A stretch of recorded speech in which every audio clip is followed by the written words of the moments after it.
Ngân sách trong khoảng 10 triệu có nên mua máy rửa bát. Và đây chính là lý do tại sao X10 lại là sự lựa chọn lý tưởng cho những người mới bắt đầu sử dụng máy rửa bát.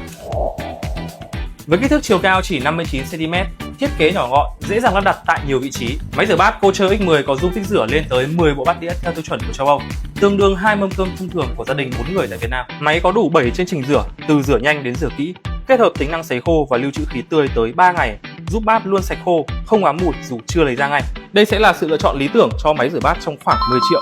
Đặc biệt phù hợp nếu như bạn lần đầu sử dụng máy rửa bát, bạn muốn mua một chiếc máy rửa bát dễ sử dụng để làm quà tặng cho ông bà, cha mẹ.